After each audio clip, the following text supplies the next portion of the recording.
قم بنا وانظر لآيات الجمال قم بنا وانظر لآيات الرحیم السلام علیکم ورحمۃ اللہ وبرکاتہ۔ پیارے سامعین، میں پر امید ہوں کہ آپ سب بخیر و عافیت ہوں گے۔ میں آج بہت ہی اہم موضوع پر آپ تمام سے کچھ خاص باتیں کرنا چاہتا ہوں۔ یہ بات تو آپ کے علم میں ہوگی کہ میرا تعلق ریاست جموں و کشمیر کے ایک تعلیمی ادارے سے ہے جس کا نام جامعہ ضیاء العلوم پونچھ ہے۔ یہ ادارہ سن 1974 میں قائم ہوا اور یوں سن 2024 کے آتے آتے اس ادارے نے اپنی عمر کے 50 سال مکمل کر لیے ہیں۔ اس ادارے کے بانی و محتمیم حضرت مولانا غلام قادر صاحب ہیں، جنہوں نے آج سے 50 سال پہلے ریاست جموں و کشمیر کے ایک سرحدی ضلع میں، جسے ضلع پونچھ کے نام سے یاد کیا جاتا ہے، یہاں کے اس ویرانے سے ماحول میں اور اجڑے ہوئے شہر میں ایک ویران مسجد میں، جسے مسجد بگیالہ کہا جاتا ہے، اس میں اس مدرسے کی بنیاد ڈالی۔ میں نے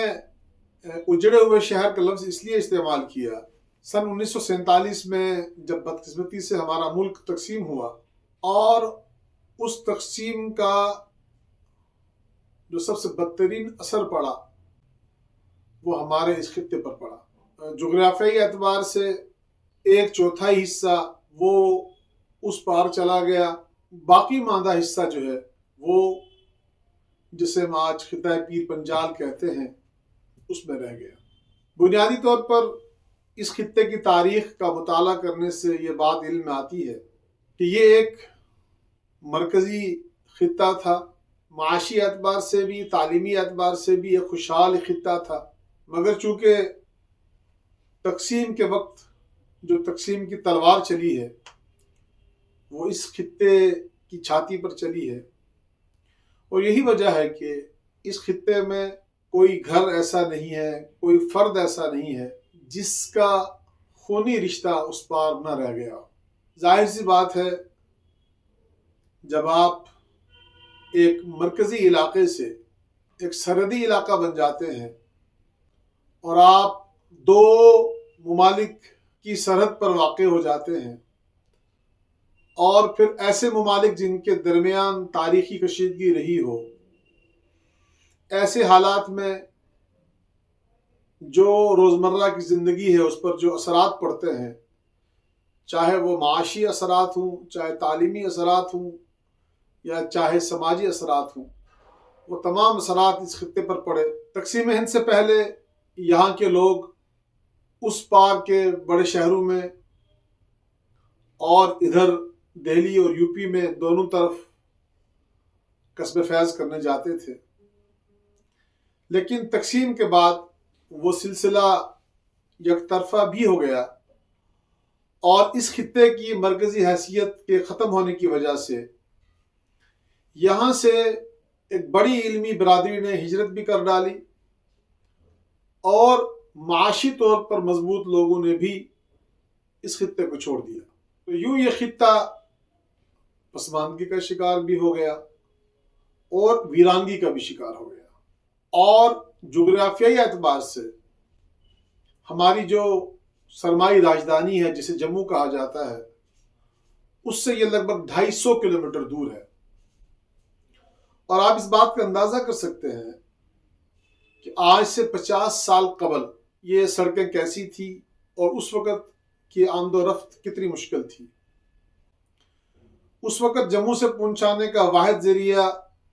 بس سروس تھی، اور وہ بس لگ بھگ 10 یا 12 گھنٹے میں جموں سے پونچھ تک پہنچاتی تھی۔ تو آپ اندازہ لگا سکتے ہیں کہ اتنا پرمشقت سفر، پہاڑوں اور دروں کا سفر یہاں کے لوگوں کے لیے طے کرنا کس قدر مشکل تھا، اور پھر باہر کے لوگوں کا یہاں آنا نہ اس کے لیے اسباب تھے، نہ حالات تھے، نہ ذرائع تھے، لہٰذا معاشی اعتبار سے کمزور ہونے کی وجہ سے یہاں پر تجارتی برادری کا آنا بھی بند ہو گیا۔ تو ان تمام حالات میں آپ اس بات کا اندازہ لگا سکتے ہیں کہ یہ خطہ کس قدر پسماندگی کا شکار ہو گیا اور ایک کنارے پر رہ جانے کی وجہ سے اس کی ترقی میں جو رکاوٹ آئی، اس کی تعمیر و ترقی کو جس طرح سے روک دیا گیا یا وہ رک گئی، آپ اس کا اندازہ لگا سکتے ہیں۔ یہ 1974 کی بات ہے،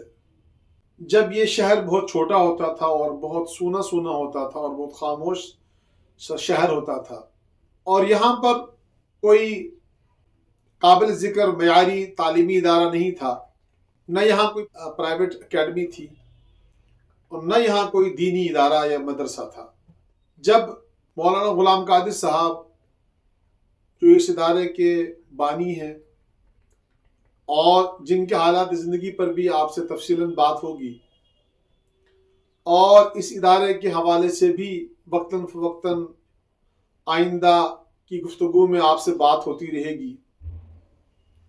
آج کی اس ویڈیو کے ریکارڈ کرنے کا مقصد یہ ہے کہ جامعہ ضیاء العلوم سن 2024 میں اپنی عمر کی 50ویں بہار دیکھ رہا ہے، اور ہمارے لیے خوشی کی بات یہ ہے کہ بانی جامعہ حضرت مولانا غلام قادر صاحب، جو الحمدللہ اس وقت بنفس نفیس اس 50ویں بہار کو دیکھ بھی رہے ہیں اور محسوس بھی کر رہے ہیں، جامعہ اور بانی جامعہ دونوں کی تاریخ اور دونوں کے حالات پر ہم آپ سے مسلسل گفتگو کرتے رہیں گے، اور ہم آپ کی اس دور کے ان لوگوں سے بھی کچھ ملاقاتیں کروائیں گے جو اس تاریخی سفر کے عینی شاہد ہیں۔ بہت سے تو وہ لوگ ہیں جو اللہ کو پیارے ہو گئے، جن کا خون، جن کی قربانیاں اس ادارے کی بنیادوں میں شامل ہیں، لیکن بہت سے لوگ ابھی بھی حیات ہیں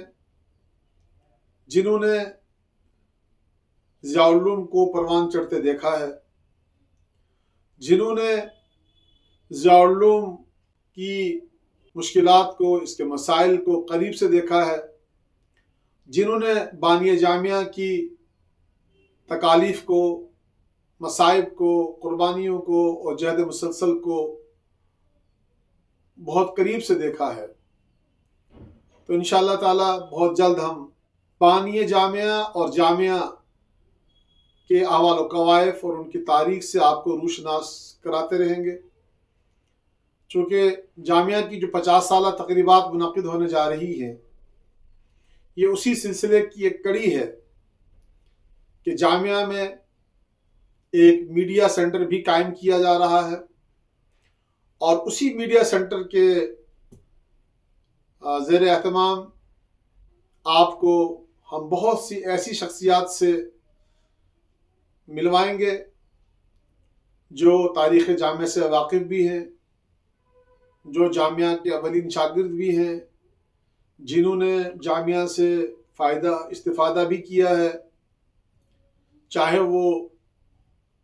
جامعہ کا دینی شعبہ ہو، چاہے وہ جامعہ کا عصری شعبہ ہو،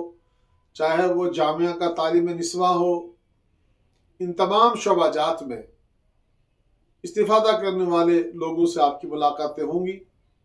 یہ سلسلہ شروع کرتے ہوئے مجھے بڑی خوشی محسوس ہو رہی ہے، اور میں آپ تمام کو مبارکباد پیش کرنا چاہتا ہوں۔ انشاءاللہ تعالی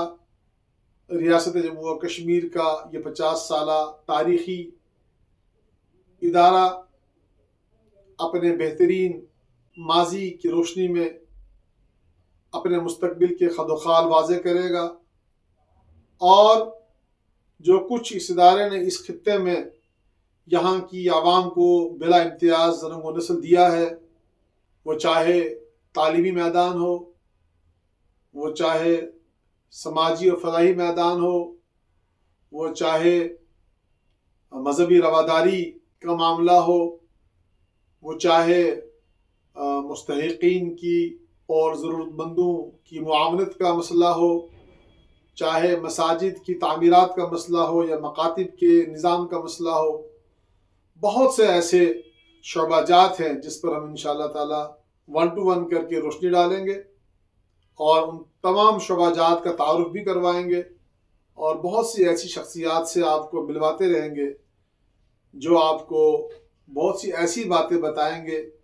جو بالخصوص آج کی نوجوان نسل کو جس کا علم ہونا ضروری ہے کہ یہ ادارہ اور اس کا سفر کہاں سے، کب اور کیسے شروع ہوا، اور اس ادارے نے اپنے اس